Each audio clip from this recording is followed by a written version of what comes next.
मित्रों, आप कभी बाय रोड गुजरात से महाराष्ट्र गए हो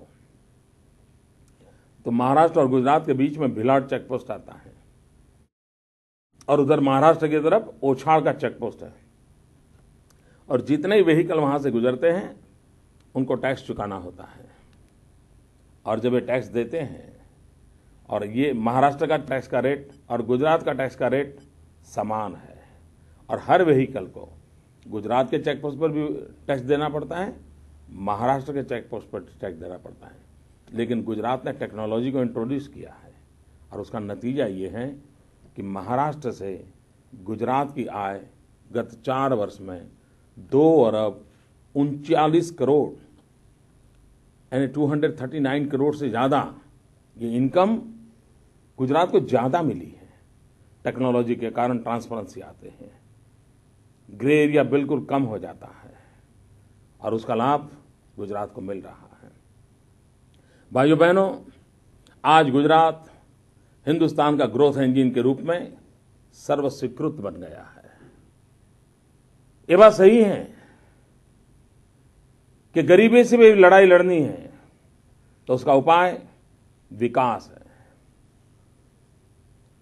हमने आधुनिक भारत को बनाना है तो भी उसका उपाय विकास ही है। विकास के बिना कोई चारा नहीं है।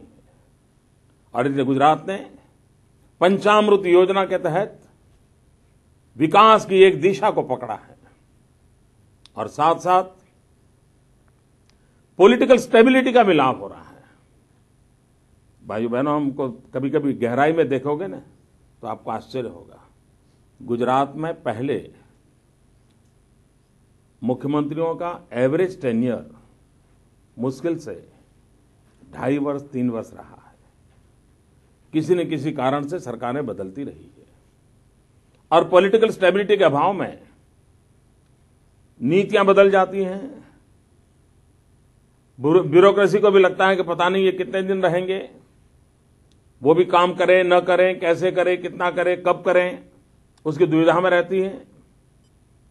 मित्रों, मेरा ये सौभाग्य रहा है कि मुझे गुजरात में सबसे लंबे कालखंड के रूप में मुख्यमंत्री के नाते कार्य करने का अवसर मिला है। मेरे पहले करीब 13 मुख्यमंत्री हो गए और उन सबको ये सौभाग्य नहीं मिला था। मुझे गुजरात की जनता ने प्रेम दिया है, वो मुझे अवसर दिया है और अब तीसरी बार भी मुझे इस कार्य के लिए जनता ने पसंद किया है। पॉलिटिकल स्टेबिलिटी नीतियों के अंदर स्थिरता देती है। पॉलिटिकल स्टेबिलिटी डिसीजन लेने के लिए करेज देती है। पॉलिटिकल स्टेबिलिटी पूरी ब्यूरोक्रेसी को काम के साथ जोड़ने में सफल होती है। पॉलिटिकल स्टेबिलिटी आम आदमी को भी विकास में भागीदार बनाती है और ये पॉलिटिकल स्टेबिलिटी का गुजरात को जो सौभाग्य मिला है वो धरती पर उसके कारण विकास के रूप में नजर आ रहा है। गुजरात सफलता की ओर आगे बढ़ रहा है। आप किसी भी क्षेत्र में जाइए, चहु और गुजरात के हर विषय की इन दिनों तारीफ होती है। गुजरात की जनता ने भी स्वीकार किया है। आर्थिक विकास के पैरामीटर को लेकर के जो लोग चलते हैं उन्होंने भी स्वीकार किया है और वो सब इस बात को मानते हैं। और उसका एक मूल कारण यह है, जिस प्रकार से किसी भी राज्य के विकास के लिए नीतियों का महत्व होता है। भाइयों बहनों, कभी कभी मुझे लगता है नीति का जितना महत्व है उससे भी ज्यादा नीयत का महत्व है। आपकी नीयत कैसी है? आप कभी अपने खुद के लिए तो नहीं कर रहे हो। और जब जनता जनार्दन को भरोसा हो जाए कि नीयत ठीक है तो कभी नीतियों में भी कमी हो तो भी विकास की दिशा में कभी रुकावट नहीं आती है। गलतियां होती हैं तो उसको सुधारने का अवसर मिल जाता है। और इसलिए गुजरात सही नीतियों पर भी चल रहा है और सही नीति से भी चल रहा है, सही नीयत से भी चल रहा है और उसका नतीजा है कि आज गुजरात की जनता इस शासन के प्रति, इस व्यवस्था के प्रति, इन प्रयासों के प्रति गौरव का अनुभव करती हैं और सहयोग करती हैं। भाइयों बहनों, और एक बात भी हम अनुभव करते हैं, हमारे देश में लोकतंत्र आया, अभी अभी हमने 26 जनवरी मनाई, लेकिन ज्यादातर ये माहौल बन गया था कि लोकतंत्र का मतलब ये है कि मतदाता वोट डालें, अपनी पसंद के लोगों को चुन लें और एक प्रकार से उनको कॉन्ट्रैक्ट दे दें कि भाई अब लो, तुमको कॉन्ट्रैक्ट दे दिया, 5 साल तुम चलाओ और अच्छा करो।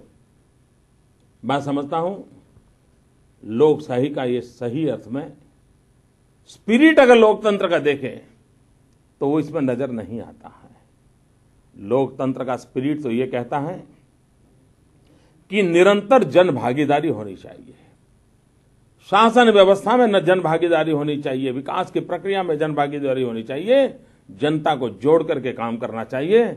और गुजरात ने लोकतंत्र के स्पिरिट को पकड़ा है। कॉन्स्टिट्यूशनल व्यवस्था के साथ साथ जब लोकतंत्र की भावनाएं जुड़ती हैं तब कैसे मिरेकल होते हैं, इसका गुजरात ने उदाहरण प्रस्तुत किया है। वाटर कंजर्वेशन का काम, मित्रों, आप में से जो लोग गुजरात से परिचित होंगे उनको मालूम होगा, 10 साल में 7 साल कभी गुजरात में अकाल रहा करता था। आज 3 लाख से अधिक वाटर बॉडीज बनाए, जन भागीदारी से बनाए, जन परिश्रम से बनाए। कहीं खेत तालाब हैं, कहीं चेक डैम है, कहीं तालाब को ऊंडा करने का कार्यक्रम है, कहीं जल मंदिर का कार्यक्रम है। इन सारे प्रयासों के कारण करीब 3 लाख बॉडीज बनाए और नतीजा ये हुआ है कि आज पानी के वाटर टेबल ऊपर आ रहे हैं। मित्र, एक तरफ तो दुनिया ग्लोबल वार्मिंग की लड़ाई लड़ रहा है और दूसरी तरफ गुजरात ग्लोबल वार्मिंग से बचने के रास्ते खोज लिए हैं और उस रास्ते पे आगे बढ़ रहा है। और आज गुजरात में वाटर टेबल ऊपर आ रहे हैं और उसका नतीजा हुआ है गुजरात के एग्रीकल्चर सेक्टर में बहुत बड़ा लाभ हुआ है। मित्रों, गुजरात इंडस्ट्रियल दृष्टि से तो डेवलप राज्य माना गया है, पहले भी माना गया। ये सही है कि 1 नंबर हम कभी नहीं थे, नंबर 1 पर पिछले 3 साल से हम आए हैं, लेकिन फिर भी बाय एंड लार्ज माना जाता था गुजरात एक इंडस्ट्रियल डेवलप स्टेट है। लेकिन मित्रों, गुजरात कभी एग्रीकल्चर सेक्टर में है, ये तो हिंदुस्तान के पहले 15 किसी राज्य के साथ उसका नाम नहीं आता था।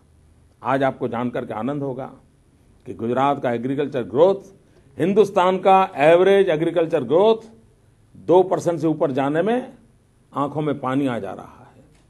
20 साल से कोशिश हो रही है कि देश ने एग्रीकल्चर ग्रोथ को 4% ले जाया जाए, अभी तक कोई सरकार वहां नहीं पहुंच पाई है। भाइयों बहनों, आपको जानकर के आनंद होगा, गुजरात के अंदर एग्रीकल्चर ग्रोथ करीब 12% पर हम ले गए हैं। आप अंदाज कर सकते हैं कि कितनी बड़ी ऊंचाइयों पर हम पहुंचे होंगे। मैं एक छोटा सा उदाहरण देता हूं। 2002 में मैंने इस दायित्व को जब संभाला, तब गुजरात में Gujarat is a cotton grower state, 23 lakh bales उस समय हमारा कॉटन ग्रो होता था।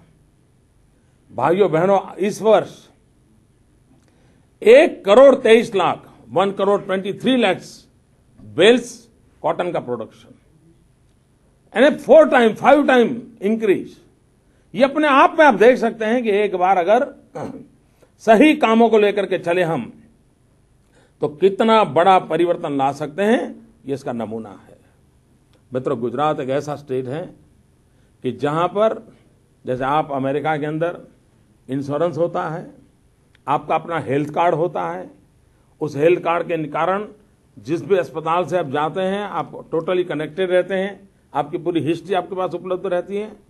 भाइयों बहनों, गुजरात उससे भी एक कदम आगे गया है।